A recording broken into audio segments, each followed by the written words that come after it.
Sir Tamil Nadu அரசு budget தாக்கல் பண்ணும்போது வருடந்தோறும் அந்த ரூபின்னு இதில் பண்ணுவாங்க. இப்போ வந்து ரூன்னு தமிழில் பண்ணியிருக்காங்க. ஸோ ஒரு புறம் திமுக சார்ந்த நபர்கள் அதை ஆதரவு தெரிவிக்கிறாங்க, ஒரு புறம் பாஜக வந்து எதிர்ப்பு தெரிவிச்சிருக்காங்க. இதுக்கு தலைவர் அண்ணாமலை எதிர்ப்பு தெரிவிச்சிருக்காங்க. நீங்க எப்படி பாக்குறீங்க சார் நீங்க? இல்ல அவங்க என்ன பண்ணலாம்னா அதை மாத்துறதை விட இன்னொரு ஐடியா என்னன்னா, முதல்வர் ஸ்டாலினுக்கு ம் மகாத்மா காந்தி போட்டோ எடுத்துட்டு அதுல கருணாநிதி போட்டோ வச்சாருன்னா கரெக்டா இருக்கும். அது வேணா இன்னும் மாத்த சொல்லுங்க. அப்படிதான் பண்ணணும். இது வந்து முட்டாள்தனங்க. இது வந்து அறிவிக்க ஒரு எப்படிங்க யாராலையும் ஏத்துக்க முடியாது இந்த மாதிரி பண்றதெல்லாம். அப்ப அந்தந்த ஸ்டேட் ஒன்னு போட்டுக்கலாமா? அப்ப இப்போ டாலர் சிம்பிள் இருக்குங்க யூஎஸ்ல, அந்த சிம்பிள் மாத்திக்கலாமா அவங்க? ஒரு state of California, state of Florida அந்த மாதிரி இருக்கு, அவங்க மாத்திக்கலாமா? யோசிச்சு பாருங்க. அதுக்கு இன்னும் சொல்றாங்க இல்ல வந்து பட்ஜெட் வந்து தமிழ்நாடு தான் தாக்கல் பண்றாங்க, மகாராஷ்டிராலே குஜராத்லயே தாக்கல் பண்ணி அப்படின்னு ரொம்ப சிம்பிளுங்க. கரெக்ட். ஆமா. அப்ப எதுக்கு மகாத்மா காந்தி அதுல அவரை எடுத்துட்டு கருணாநிதி சிம்பிளையும் மு.க. ஸ்டாலின் அவருடைய சிம்பிளையும் வச்சுக்கிட்டா முதல்வர் கரெக்டா இருக்கும்ல. அதை மாத்தின பிரயோஜனம். நோட்டு மாத்திட்டா இன்னும் நல்லா இருக்கும்ல. தமிழ்நாடுக்குன்னு தனியா நோட்டு போட்டுக்கிட்டா அறிவாலயத்துல யோசிச்சு அது பண்ணலாமே இவங்க. இதெல்லாம் எப்படி சார் டெமோக்ராட்டிக் நீங்க கண்ட்ரில வந்து இதெல்லாம் ஏத்துக்கவே முடியாத சில விஷயங்கள் வந்து திமுக.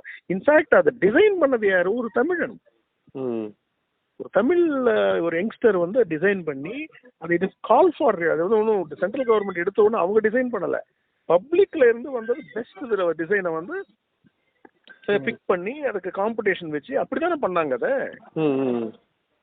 சரி, இப்போ கூகுள் பேல எப்படி மாத்தலாமா? எப்படி மாத்துவாங்க கூகுள் பேல? பேடிஎம்ல எப்படி மாத்துவாங்க? பேங்க் செக் புக்ல மாத்த முடியுமா உங்களால? அதுல எல்லாம் அந்த சிம்பிள் தானே சார் இருக்கும். ஆமா சார். அதுல இது சும்மா சார். இவங்க வந்து தமிழக மக்களுக்கு தேவையான விஷயங்கள் என்ன? வேலை வாய்ப்பு, சரியான பொருளாதார நிலைமையை வந்து உருவாக்கணும், கடன் சுமையை குறைக்கணும், விவசாயிகளுக்கு தேவையான திட்டங்களை வந்து உருவாக்கணும், போதுமான இன்வெஸ்ட்மெண்ட் தமிழகத்துக்கு கொண்டு வரணும். இதுதானே சார் பொதுமக்களுக்கு தேவை. அதுல அதை விட்டுட்டு வந்து தேவையில்லாத இது பண்றதுனால என்ன பெனிஃபிட் ஆக போகுது? இதனால ஏதாவது ஒரு தமிழனுக்கு பெனிஃபிட் ஆக போதா சொல்லுங்க? இல்ல மும்மொழி கொள்கைக்கு எதிர்ப்பு தெரிவிக்கும் வகைமா அது பண்ணிருக்காங்களா அப்படி மாதிரி சொல்லப்படுது. சார் யார் மும்மொழி கொள்கைக்கு இவங்க எப்படி சார் எதிர்ப்பு தெரிவிக்க முடியும்? எப்படி தெரிவிக்க முடியும் சொல்லுங்க? யாராவது கவர்மெண்ட் ஸ்கூல்ல படிச்சுட்டு வந்திருக்கிறாங்களா? இவங்க குழந்தைங்க யாராவது கவர்மெண்ட் ஸ்கூல்ல படிக்கிறாங்களா? எல்லாருமே மும்மொழி ஆல்ரெடி படிச்சுட்டு இருக்கிறாங்க சார் சிபிஎஸ்இ ஸ்கூல்ஸ்ல. திமுக காரங்களுடைய குழந்தைங்க நேத்து பிடிஆர் பழனிவேல் தியாகராஜன் அவர் என்ன சொல்றாரு? சுந்தர் பிச்சைக்கு வந்து ஹிந்தி தெரியாதுன்றாரு. சுந்தர் பிச்சையே சொல்லியிருக்காரு நான் ஹிந்தி படிச்சிருக்கேன் ஸ்கூல்லன்ட்டு. தான் குழந்தைங்க வந்து என்ன சொல்றாரு? 2 லாங்குவேஜ் தான் கத்துக்கிறாங்க. எந்த லாங்குவேஜ் கத்துக்கிறாங்க? தமிழ்ல கத்துக்கலையே. ஆனா நேஷனல் எஜுகேஷன் பாலிசியில கம்பல்சரி தமிழ் வருது இல்ல உங்களுக்கு? ஆமா. Local language. அப்ப உங்க பையன் தமிழ் கத்துப்பாப்புல. அப்ப தமிழ் கலாச்சாரம் என்னன்னு தெரியும்ல. பிரெஞ்சு கலாச்சாரத்தையும் ஜெர்மன் கலாச்சாரத்தையும் உங்க குழந்தைக்கு சொல்லி கொடுக்குறாரு பிடிஆர் பழனிவேல் தியாகராஜன். அவர் அமைச்சரா இருக்கிறாரு. அவர் பொய் சொல்றாரு.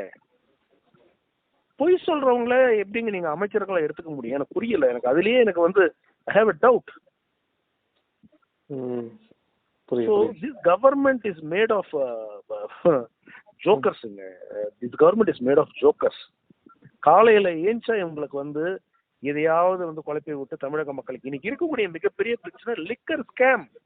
லிக்கர் ஸ்கேம் நடந்துட்டு இருக்குதுங்க இப்ப. ஆமா சார். இடி ரைடு போயிட்டு இருக்கு. அதை திசை திருப்புறதுக்காக என்னென்ன டிராமா விளையாடுறாங்கன்னு நினைக்கிறீங்க? டீலிமிட்டேஷன்ன்றாங்க, 3 லாங்குவேஜ் ஃபார்முலா பாலிசின்றாங்க, அதை கொண்டு வரக்கூடாது, இது கொண்டு வரக்கூடாது, எல்லாம் சும்மா சார். நான் தெரியாம இருக்கேன். அக்கா கனிமொழி அவர்களுடைய பையன் எந்த ஸ்கூல்ல படிச்சாப்புல? சகோதரர் உதயநிதி ஸ்டாலினுடைய குழந்தை எங்க படிக்கிறாப்புல? சன்ஷைன் சிபிஎஸ்இ ஸ்கூல் யாருது? அண்ணன் ஏவாவேலு என்ன சிபிஎஸ்இ ஸ்கூல் நடத்துறாரா? என்ன ஸ்கூல் நடத்துறாரு? பொன்முடி நடத்துறாரு. அது என்ன நடத்துறாங்க? எல்லாம் நம்ம இவரு அண்ணன் துரைமுருகன் அவருடைய ஸ்கூல் இருக்கு பாத்தீங்களா? அது ஹிந்தியில தான் வந்து அவங்க ப்ரமோஷனே பண்ணி இருக்கிறாங்க. டீச்சரை ஹிந்தி, தெலுங்கு, தமிழ் எல்லாம் சொல்லி கொடுக்குறாங்க. எதை வந்து நீங்க வந்து டிராமா சார். இதெல்லாம் வந்து மக்கள் ஏத்துக்க மாட்டாங்க. மக்களுக்கு தேவையான விஷயங்களை நோக்கி தமிழகம் போய் 4 வருஷம் ஆகுது சார். 4 வருஷம் தமிழகத்துல வந்து மக்களுக்கு என்ன தேவையோ அதை பண்ணாம சும்மா இந்த லாங்குவேஜ் சார். நான் தெரியாம கேட்கிறேன், பிஜேபி காரங்களுக்கு மட்டும் என்ன ஹிந்தி வெறியா? என் குழந்தைக்கு மட்டும் நான் கட்டாயமா ஹிந்தி சொல்லி கொடுத்தா நான் வேணாம் தான் சொல்லுவேன். புரியுது. எனக்கு ஹிந்தி எனக்கு தேவையில்லை சார், எனக்கு தெலுங்கு வேணும், எனக்கு கன்னடா வேணும். ஃபர்ஸ்ட் சவுத் இந்தியா லாங்குவேஜ் கத்துக்கிறதுக்கு இங்க வாய்ப்பு இல்லாம இருக்கு. என் பையன் நாளைக்கு கர்நாடகாவுக்கு போவான்னு நினைப்பேன், அவனுக்கு கன்னடா தெரியணும்ல. நீங்க வந்து அங்க இருக்கிறவங்களோட இங்கிலீஷ் பேசுவீங்க, எப்படி ரிக்ஷா ஓட்டுறவங்க அவங்க இங்கிலீஷ் தெரியாது, அப்ப லோக்கல் லாங்குவேஜ் பேசணும். ஆட்டோ, அப்ப நீங்க என்ன சொல்றீங்க, கம்பல்சரி எல்லாருமே கத்துக்கணும்ன்றீங்களா இங்கிலீஷ? ஏன் இப்படி சார் ஏத்துக்க முடியும்? புரியுது. சைனா மாதிரி கண்ட்ரில இங்கிலீஷ் இல்ல, ஆனா வேர்ல்டுல நம்பர் 1 கண்ட்ரியா இருக்கிறானே. ரஷ்யால இங்கிலீஷ் கிடையாது சார், நான் ரஷ்யா போயிருக்கேன். ஒருத்தர் பேச மாட்டாங்க இங்கிலீஷ், ரஷ்யன் லாங்குவேஜ் தான். அந்த அந்த கண்ட்ரிஸ் எல்லாம் சூப்பர் பவர் நேஷனா இருக்குது, அவங்க லோக்கல் லாங்குவேஜ் ப்ரிஃபரன்ஸ் கொடுத்துருக்காங்க சார். ஏத்துக்கவே முடியாது. இதான் சொல்றேன் இல்லையா, முதல்வர் ஸ்டாலின் அவர்களோட என்ன பண்ணலாம்னா, இந்த ரூபி சிம்பிள் அதெல்லாம் மாத்துறதுக்கு இந்த ரூபா நோட்ல வந்து மகாத்மா காந்தி எடுத்துட்டு இவங்க மு.க. கருணாநிதியும் வந்து மு.க. ஸ்டாலினையும் வச்சா அது கரெக்டா இருக்கும். அப்படி யோசிப்பாங்க பாருங்க, 2-3 நாள் அப்படி யோசிப்பாங்க பாருங்க. அது சொல்லுவாங்க பாருங்க, தமிழ்நாடு தனியா ஒரு நோட்டு வேணும்னு சொல்லுவாங்க பாருங்க. 2026 மிகப்பெரிய பாடம் தமிழக மக்கள் சொல்லிக் கொடுக்க போறாங்க, உங்களுக்கு வந்து புரிய வைக்க போறாங்க சார். படுதோல்வி அடைய போறாங்க பாருங்க, படுதோல்வி அடைய போறாங்க. Okay sir.